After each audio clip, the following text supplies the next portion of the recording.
guys, back with another recording here. Today I wanted to take you on a updated tour of my home studio.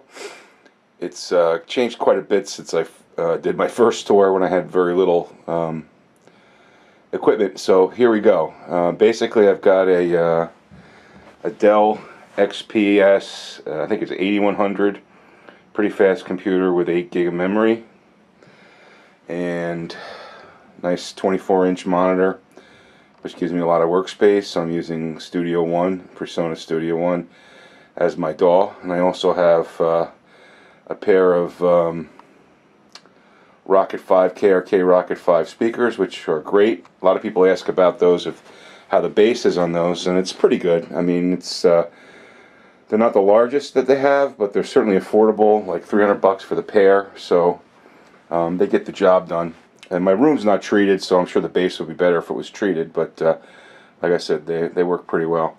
My interface is a small but very useful PreSonus Audio Box 22 VSL. It's got 2 inputs.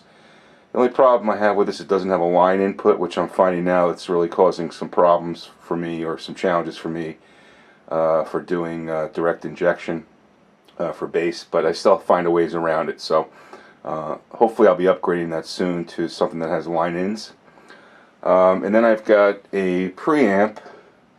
It's a PreSonus 2 V2 preamp, single channel preamp.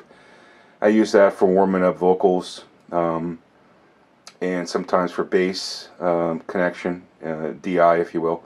But it's a pretty good unit, not that expensive, but it gives you a nice tube feel for single channel.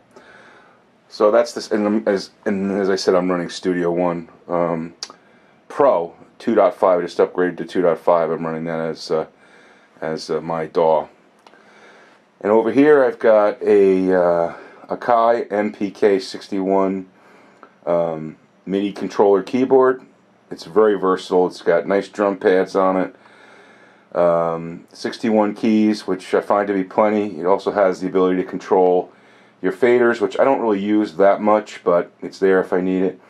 But certainly it's got real nice action. I like the action on it. It's kind of a stiffer action, but I love the way it feels. So I use that quite a bit. And then over here is the guitar section. I've got that's a 73 Fender jazz bass. It's modified with a Moses graphite neck. It's got active electronics, and the thing never goes out of tune. It sounds great. It's just got great tone, and we use that for all our tracks here. And then I've got a Gibson SG Faded Special. I did a video on putting the pickup covers on that. I'm probably going to be selling this guitar and upgrading to a Strat. We also have a couple other guitars. I have a Martin D35 acoustic, a Taylor acoustic, and another SG standard that we use. So those are the guitars.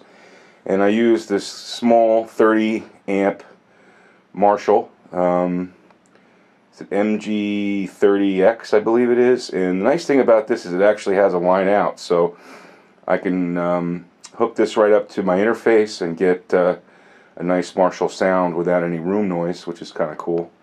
I've been experimenting with that lately.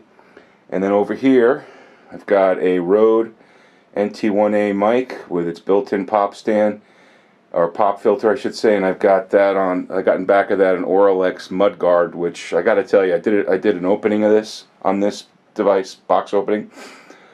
This thing really makes a difference for vocals. I did some comparisons between old and new, and I'm not sure if there's any of them on YouTube. Maybe I'll put a video up doing that. It's just amazing the world of difference that we're getting recording vocals using that. So for $100, if you don't have a vocal booth, it's a great way to get one real quick. So that's pretty much it in a nutshell. That's the HomeTracks studio. We do a lot of stuff here, and it's you know, there's a few things I want to add to it. I'd like to add a tube compressor, and maybe as I said, I would like to get a interface that has line in, if you will. So that would be helpful. But for the most part, we can get maybe a couple of microphones would be nice. But for the most part, we get a lot of stuff done in this configuration, and it's grown quite a bit over the last couple of months. So that's my studio. Hope you like it. Please comment and subscribe, and thanks for watching.